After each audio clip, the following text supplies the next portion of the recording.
Hello and welcome to another episode of the Garcias. I'm Pico, the son, and with me today is Dennis, the father. the father. Okay. And aptly today we'll be talking about fatherhood.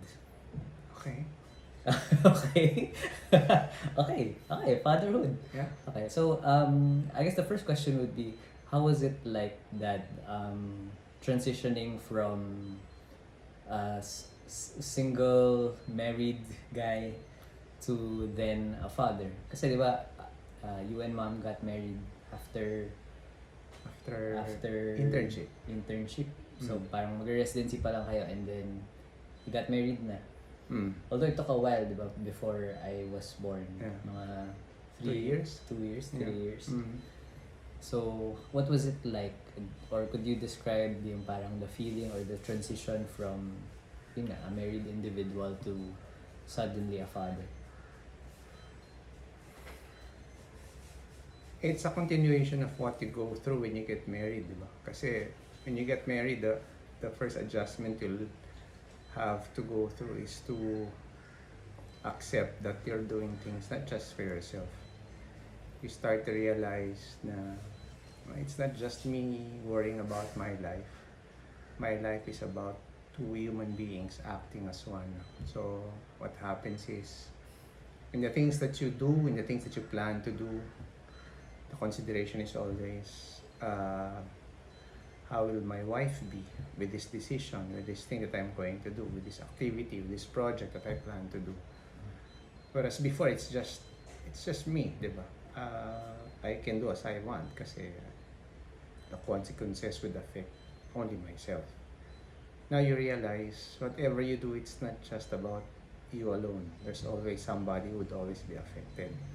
So that happens when you get married. When you start to become a father, you realize, oops, it's not just about me and my wife. You now have a child to think about. It's harder kasi the wife can be very forgiving.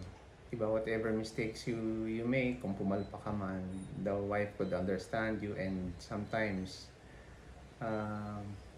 you're not aware that it affects your wife, or your wife could be very understanding that kahit detrimental yung effects, she would understand. If you have a child, that understanding part of another person, a child in particular, would not be there. It will have to be the parent always understanding the child. So I guess it's an extension of what you already knew when you got married. It's not about yourself anymore. Pero the extent to which you are forced, in a way, to forget about yourself becomes even deeper. And the scope becomes even wider. Kasi in the so many things that you're going to do, it's always a consideration of not just yourself, but your wife, but now it's your kid or your children if you have more than one kid. So, And parang the way you describe it, I guess that kind of limits you in a way. Does it? I guess the word is not limits. It changes you. Kasi it does not construct your personality. As a matter of fact, to the contrary, it expands your personality. Kaya lang nga, it expands you in the ways you do not choose. It expands you in ways the situations force you into. Diba?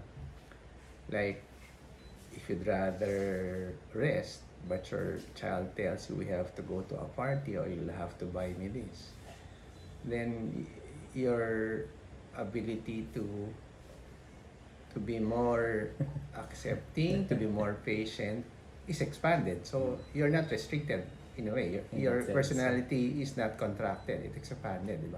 Kaya lang nga, you do not decide on your own on which direction you're going to expand to, di ba? Parang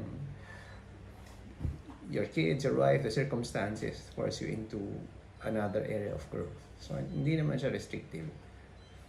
Mahirap, pero hindi naman siya restrictive. Okay. How about the differences between like, kasi diba, I guess each child naman is different. But then, would you say there are a elaborate? Is there a big difference between why raising a son versus a daughter? It goes back to the big difference between a man and a woman, di ba? I guess that is related to your love and respect talk with your mom. Kasi men can compartmentalize. Parang I can function even if some things in my life, some aspects of my life are not doing well, versus a woman who needs to function as a whole. That's a mystery, nakakagulat yun, di ba? Women are good in multitasking despite the fact that they have to function as a whole. Men are not good in multitasking, pero the contradiction is they're very good in compartmentalizing things. So, isipin mo, if they're good in compartmentalizing things, dapat magaling sila may multitask, di ba?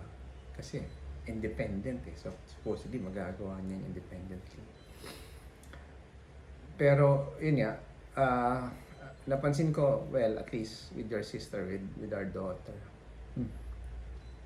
it's not enough to say na it's okay. Just leave it. She has to be, when you have disagreements. Yes. She has to be convinced that everything's okay, with you. She would not last the whole day unless she knows that everything's okay with you. With men, sa'yo, kahit magkagalit tayo, di ba? Kahit magkagalit tayo for days, I can still go to school, I can still enjoy my movies, I can still enjoy my friends. I guess that's a difference between man and a woman, a boy and a girl, the difference between raising a girl and a boy. And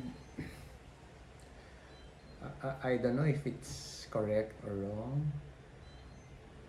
Siguro I'm tougher with the way I raised you than I am with your sister. Kasi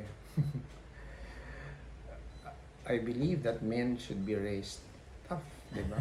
Kasi they're going to be the heads of the family. Your sister, a woman, would always depend on a man. I'm more gentle with her kasi while she's not married, she's supposed to be able to come to me and depend on me. If I were tougher on her, siguro there's that fear that baka sa ibang lalaki ito mag-depend.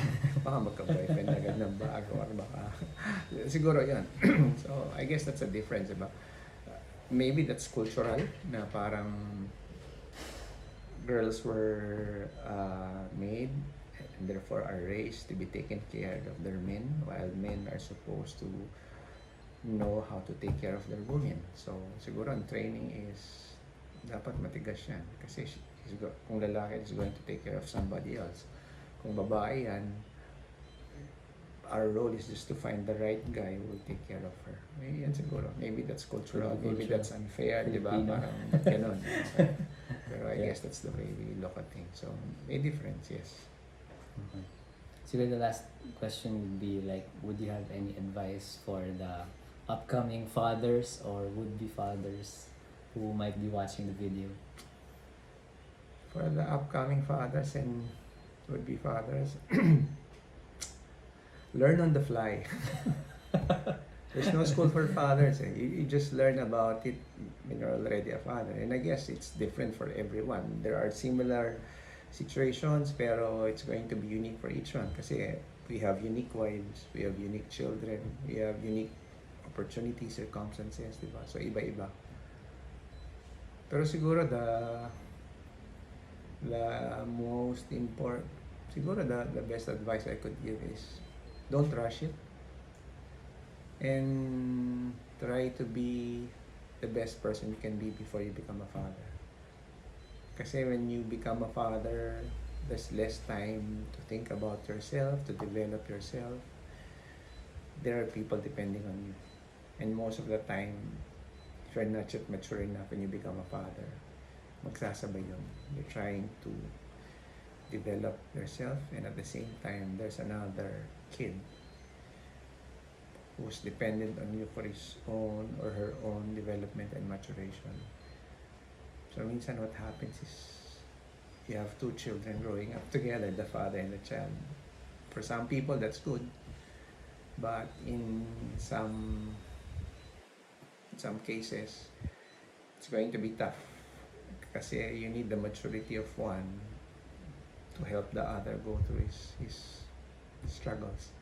If two of you are struggling together, where is the help going to come from? So, siguro ang advice is don't rush it and try to be the best person you can be as a single person just before you become a father, because there are going to be many challenges in fatherhood. Alright, that's it. Thank you for tuning in and watching the second episode of the Garcias. Thanks, Dad. Bye-bye. Thank you. Bye.